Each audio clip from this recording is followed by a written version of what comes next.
All right, everybody. Hi, this is Carl James with Talking Hoosier Baseball. Turn that a little bit.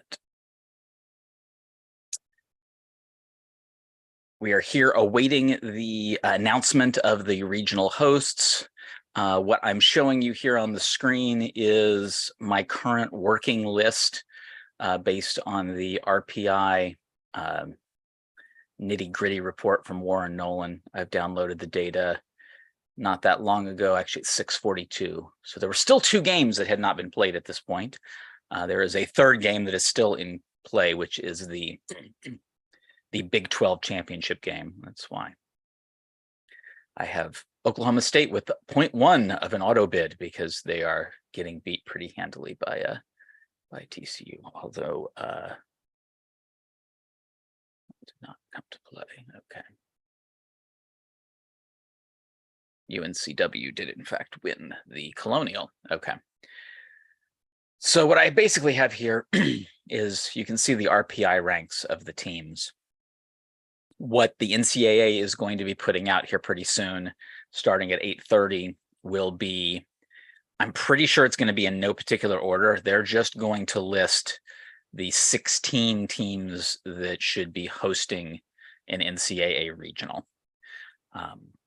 This is the most fascinating hosting conversation I have seen in my years of following this, because and you can see here I have put in my own types of adjustments based on key metrics and then sorted them, and so this is what I've got listed here right now. But to be honest, I have no confidence that I'm even close to right in this, because it all comes down to what does the committee value. Usually it comes down to there's maybe 3 teams for that 16th hosting spot. So you look at and then it's kind of fairly obvious who's going to bump into this.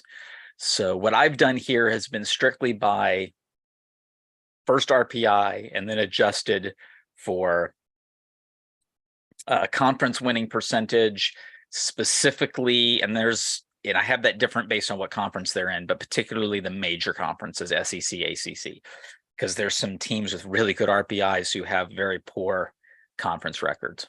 And then the quad 1, which is record against top 50 teams. So, for example, Wake Forest here is 19-6. They've got a 760 win percentage. That's quite good. You can see a lot of these teams are good. You come down to here, this is our real question mark. That is Indiana State. Indiana State is 2-9 against quad 1 teams. Their 2 wins were a midweek against Indiana, but also one of the losses is against Indiana. And they also won a midweek against Vanderbilt. But otherwise, they had a very, very poor quad 1 record, the Sycamores did. But the Sycamores are 9th overall in the RPI. So you go straight by RPI, and Indiana State ought to host. Obviously, this is of importance to Indiana because Indiana State as a host opens up a decent possibility of Indiana being sent very close to Terre Haute to play a regional. So there is by any means, no guarantee that in tomorrow's selection, Indiana is going to be given a favorable regional draw, but it's typical. It's typical that a regional host that is close by will get that, provided they're not in the same conference. So the other one in here is Kentucky. Also very interesting. Number 2 overall in RPI. And overall, the metrics aren't bad. They had a winning record in the SEC, and actually have a winning record in quad 1, but they did extremely poor in the latter half of the SEC, and lost the opener of the SEC tournament. So it's hard to gauge that. Another tough one is South Carolina, which in the end has kind of similar metrics to Kentucky.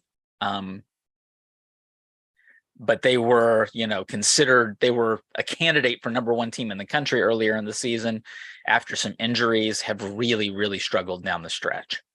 So if we don't see South Carolina in the hosting list, that probably means that there is a focus on recency. And there's been a big question as to how much of a focus on recency there is going to be.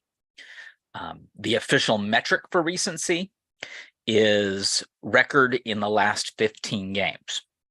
I bring this up in particular because if we go down and look at Indiana right now, we have Indiana in both in my adjusted metrics and the RPI at 31, which would put Indiana in a 2-seed territory. So you take those adjusted metrics, but Indiana, I don't have this on my list because it's not part of the nitty-gritty. But some people were like, well, Indiana had a tough Big Ten tournament and had a tough final series. Isn't that going to hurt them? But if you look at the last 15, that includes an 8-game winning streak. So in that period, Indiana is actually 10-5. So a 667 winning percentage in the last 15. So the metric that they claim that they use for recency, Indiana actually does quite well in, which is again why I have zero concerns about Indiana making the field. And that's why our focus today is going to be on, the teams really, there have been, all of these teams have been in the conversation for hosting. East Carolina lost today. I don't think that is quite as possible. Probably Dallas Baptist has probably dropped off. West Virginia and Tennessee have probably dropped off. I don't think Boston College is part of this discussion, but there are still some folks who think that there is going to be a push for a Northeastern host. So, at 20, they're still in the mix, and 18 RPI, 20 overall adjusted rank when I rank for these key metrics. But then again, my adjustments could be completely wrong. I could be focusing on things that are not as important to the committee as they may have been in the past or are now. So it's just, we just don't know. And that's what we're kind of facing at the moment. So as we go along with this, please feel free to use the comments on YouTube. I will try to keep an eye on that if there are any questions that you might have. We're at 8:23 now, so we're still waiting on the committee to put out their information on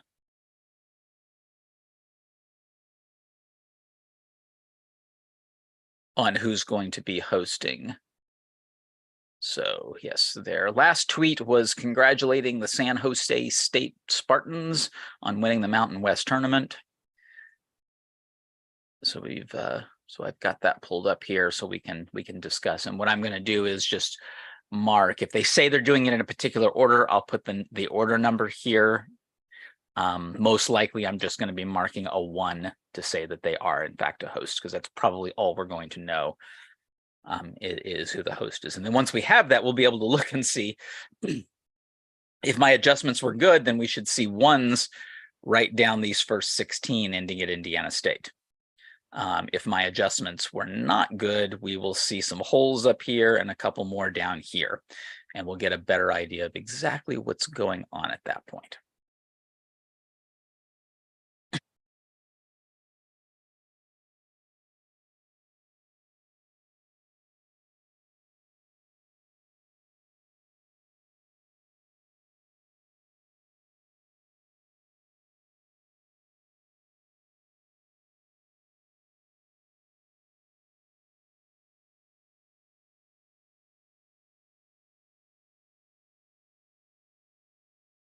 So yes, please feel free to ask questions in the chat. For those of you just joining on, I am Carl James with Talking Hoosier Baseball. It is currently 8:24. We are 6 minutes away from the reported time that the NCAA committee is supposed to start releasing via Twitter the names of the 16 host sites. So to recap here, I have, here's the RPI rank and then the teams. What I have done is using key metrics that have been important in the past. I've made some minor adjustments to the RPI rank and come up with a basic prediction. And as I was telling everybody, my prediction on these 16 teams as being hosts, I don't have a ton of confidence in it. This is the most interesting hosting conversation that I think has existed in my time of really following this. And I've been doing this pretty heavily since 2016. There's just a lot of questions as to how important is conference record, how important is what's gone on recently. To have a situation like Indiana State where you have a team that has only gotten 2 wins against the top 20, but still managed a number 9 overall RPI is very interesting. In the SEC, you have number 2 Kentucky in RPI, but they still only went 16-14, basically a middle of the road team in the SEC, but still overall 2 RPI. Some of that has to do with the fact that both of these are northern teams. They do get a bit of a boost for playing more road games than other teams. Indiana State really went out and tested themselves. Both teams also pretty much completely avoided playing really bad teams. And there's a lot of people that often forget that that is a big piece of the puzzle in driving your RPI. It's not so much how good are the teams you are that play. The real question is, did you avoid bad teams? Did you avoid playing bad teams? Because 50% of RPI is the opposing winning percentage. So you basically take the wins of all of your opponents and the losses of all of your opponents. You play a 3-game series. It counts for each game. So a 3-game series would count 3 times as much as a midweek game. And you know, they're all important. They all factor in. Okay.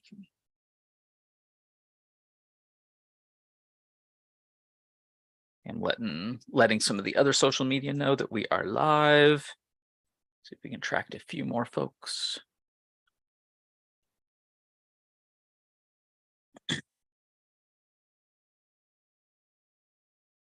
So again, we are live. Again, please feel free to ask questions. Let me take another look at NCAA, see if we have anything new here.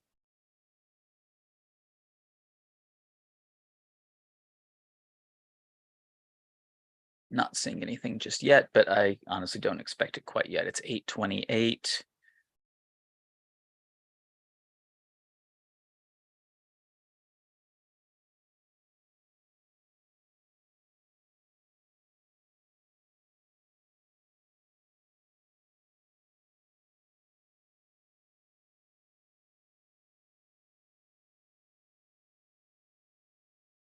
I said 8:30 p.m. Eastern time right here on Twitter. So I have at NCAA baseball pulled up on Twitter. So if you have another device handy, you're welcome to follow along with what they release as well.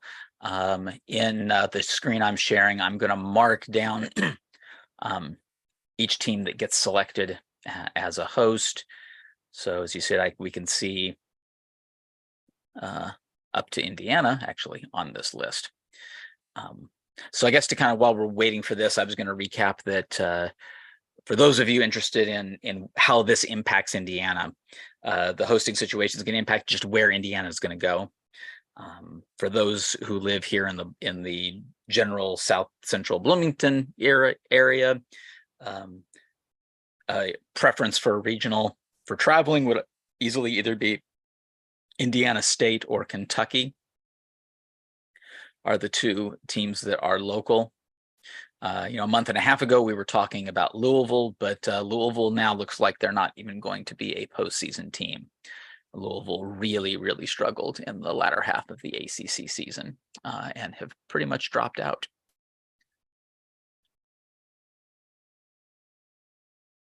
So again, it's 8:30 now. So I want to thank everyone for joining. Welcome to Talking Hoosier Baseball.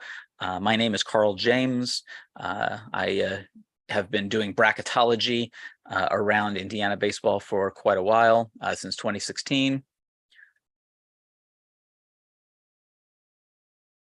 So we are now waiting on the NCAA to start releasing. I assume they're going to do it one tweet at a time, the regional hosts. So as they release those, I'm going to mark them here. This was built off of the Warren Nolan's RPI nitty gritty. Sorry, I know those of you who've been on for a while, this is going to be repetitive, but while I'm waiting, it gives me something to talk about. But because there are people obviously that are just joining us now. Okay, Auburn is hosting, is what Joe comments. I don't know why I'm not seeing that on our feed yet.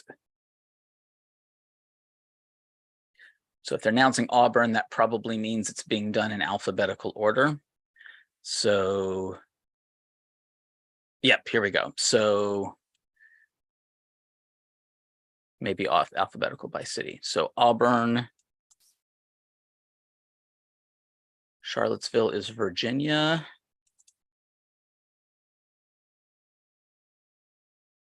Baton Rouge for LSU, that is not at all. So yeah, I guess it's being alphabetical by city. So Lexington and Terre Haute are the ones that we are looking for at this point. I guess I'm going to have to refresh every time now.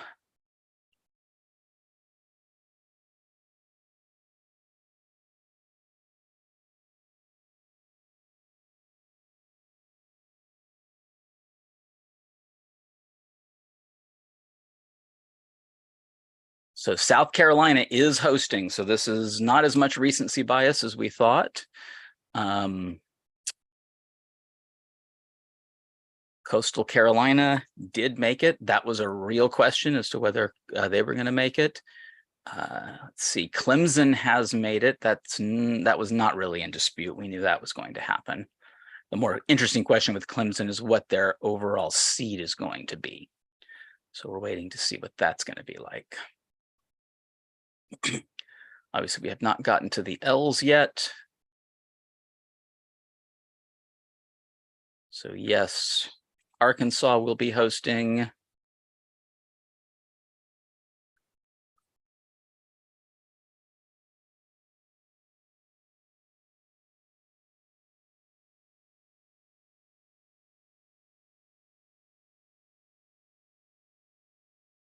Florida will be hosting. That is not a surprise.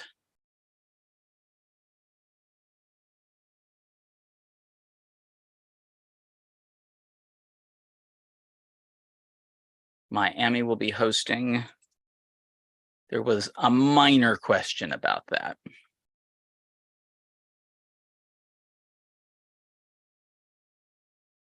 Continue to refresh.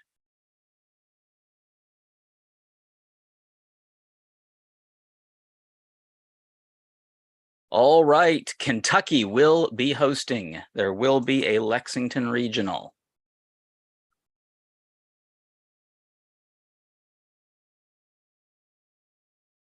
Vanderbilt will be hosting. Again, that was not at all in question. But Lexington was, so Kentucky will be a host. Kentucky Proud Park in Lexington.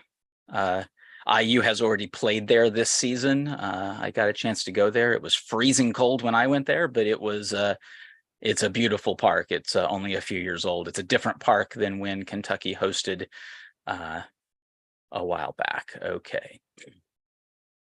Okay, we're getting close on this. Stanford is hosting.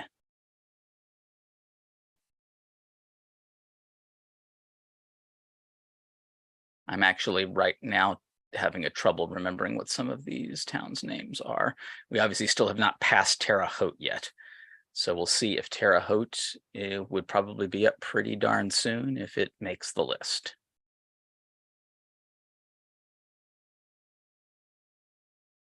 Suspense.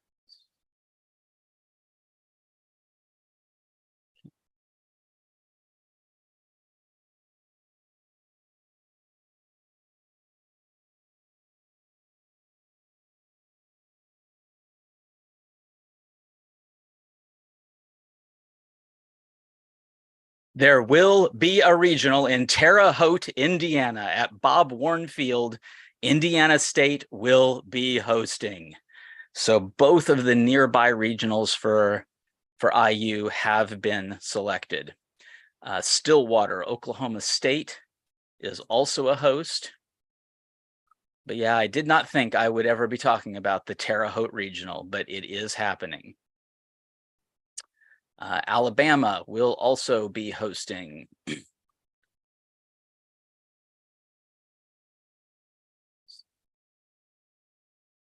Obviously, we know Wake is going to be hosting, so I'm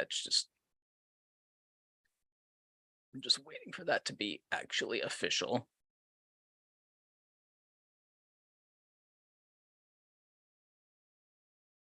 There we go. Winston-Salem. So where are we at now? How many is this? I'm just going to come down here and hit auto sum. We are at 16. So we are there. So who was left out? Campbell from the Big South was left out. Southern Miss from the Sun Belt was left out. UConn from the Big East was left out. Boston College from the ACC. I would say those are the ones that were really kind of in contention there. But Auburn making it was not a surprise. I had been hearing that. It's just that's more of a recency bias thing. The recency bias thing helped Auburn, but it didn't hurt South Carolina enough to get them knocked off. So that's that'll be very interesting to see. It essentially you had Auburn replacing Campbell. Other than that, it went according to what I was seeing here. It will actually be interesting, though. You know what I'm going to do? I'm going to sort this. I'm going to resort all of this by RPI. Let's try that. Let's just do straight RPI and see how close this whole thing was to the RPI. So if we go to the straight RPI, that was it. Auburn replaced Campbell. Otherwise, these were straight RPI picks. Wow. RPI 1 through 16 minus Campbell plus Auburn. That is, well, so I guess from that perspective, that also clears up something, that if anybody was having questions or concerns about Indiana making the field, that right there shows the number one factor is RPI. Indiana with a 31 RPI is beyond safe, and probably solidifies that Indiana will probably be a 2 seed at this point. And I think it's also now very highly likely that Indiana will be going relatively close by. I think the committee is going to want to drive ticket sales. You can't send any other SEC teams to Lexington, so that would be an option to send Indiana to Lexington. Indiana would probably draw a decent crowd down to Lexington, but boy, we know Indiana will draw a huge crowd to Terre Haute. So that'll be a very, very interesting to see where the committee lands. I did release my own little preview selection this morning. And I've been looking at this so much that even I've exactly forgotten what I put on it. Let me pull that up here real quick and see how much that differed in how much my hosts there differed, to see how much I'm going to need to change this field. So okay, I had in the order, I had Wake, Florida, Arkansas, LSU, Clemson, Vanderbilt, Oklahoma State, although I had Oklahoma State a lot higher on this, Virginia when I did this morning, Kentucky, Alabama. Now I say higher, we don't know that they were listed in town order by by Twitter, so we don't know what the order is. We just know they've been included.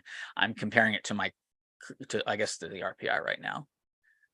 Although my rank listing is not any real different. So actually, let me go ahead and switch that back now. I'm going to resort this by my adjusted RPI.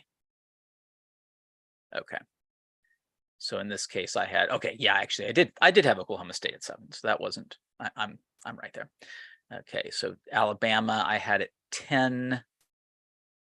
I guess I dropped them down to 13 now. Stanford, then Miami, then Auburn. Okay, I had Auburn at 13, so I did actually this morning include Auburn. I had Campbell though, so that's where I differed. I did have Coastal. I did have Indiana State. Who did I not have that did host? Who did I miss? Or who did I include that I shouldn't have? Oh, it's Campbell. Yeah, okay. So it was Campbell. Well, no, because I guess I would have had to have not included someone.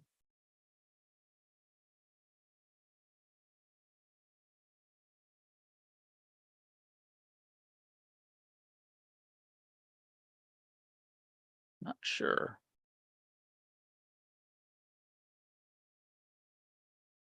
Okay, well, I'll figure that out later. All right, so I guess what we're really coming down to is that this is very much an RPI pick. They pretty much followed the RPI with a very, very small adjustment for Auburn. And as many of you will remember, Indiana played Auburn. Indiana was at Auburn to open up the season. Indiana went 1-2 at Auburn back in February. That is actually one of Indiana's wins.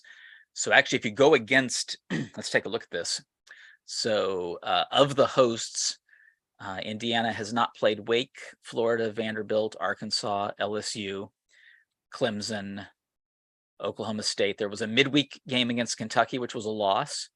Has not played South Carolina, Miami of Florida, Stanford, Alabama, Virginia. Has not played Coastal. Has played 2 with Indiana State.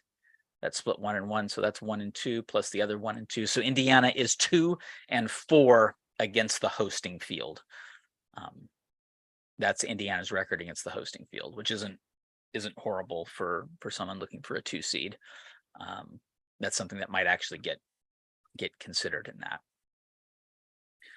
So what I have here listed is I've got 80 teams total listed.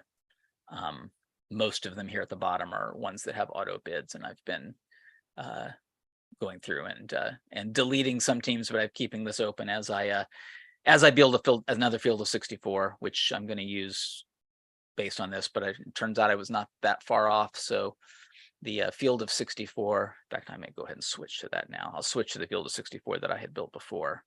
It's kind of bugging me though. Which one did I add in?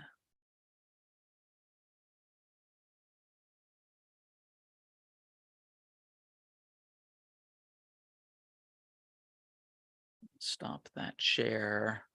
Now let me share.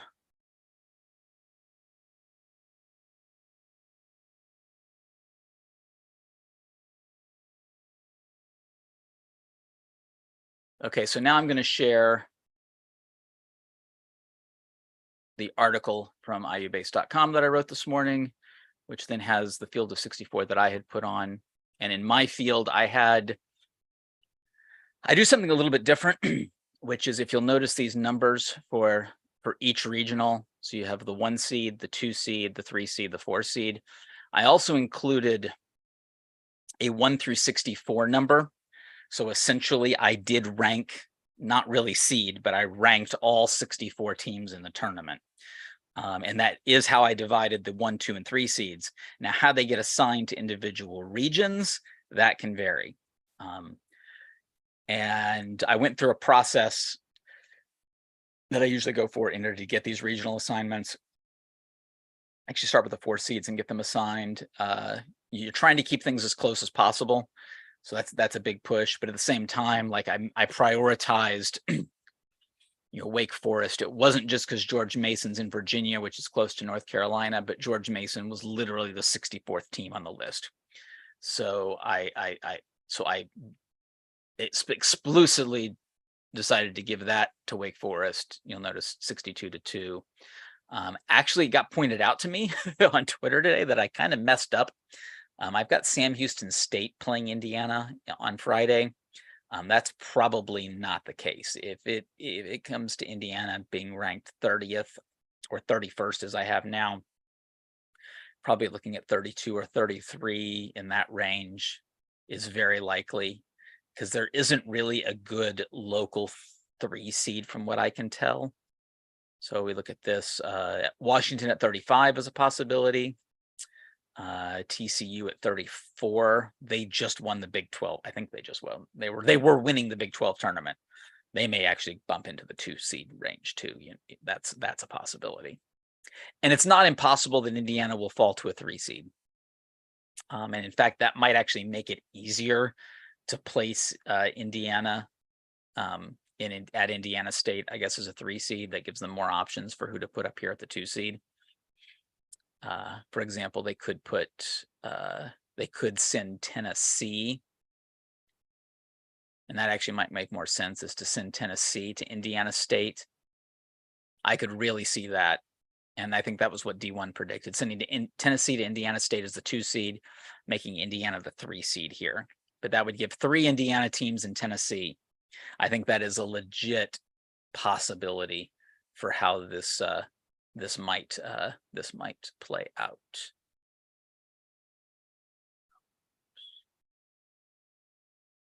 I seem to have lost my read of this.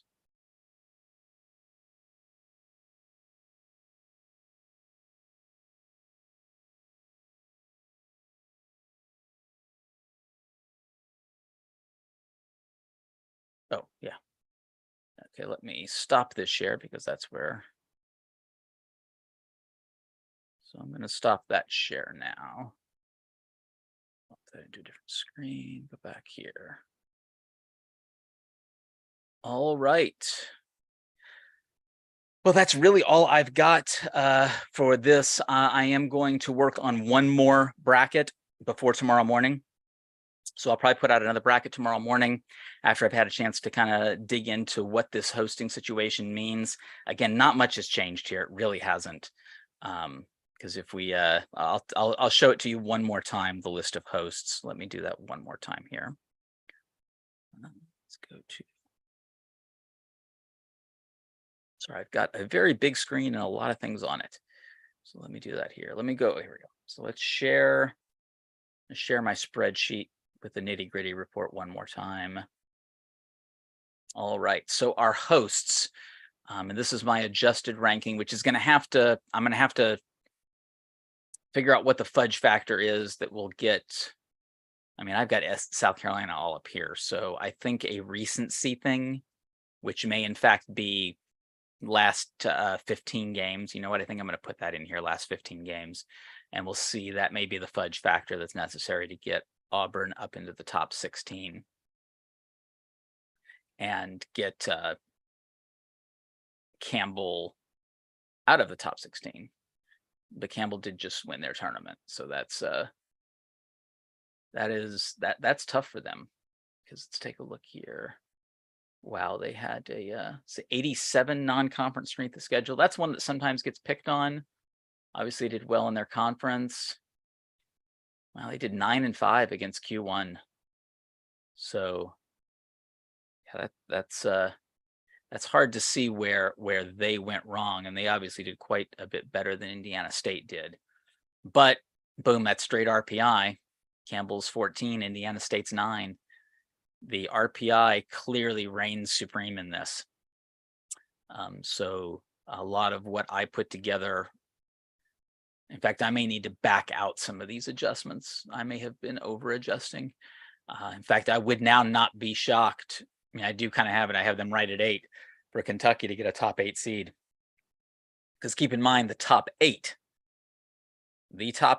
whoever gets the top 8, we only know that the groups that have a host here are top 16. The top 8, if they win their regionals, are guaranteed to host the super regional the next week. So that is quite a big deal, particularly for these SEC schools, that they want to keep playing, because if you are a top 8 seed, you keep winning, you keep playing at home until you go to the College World Series.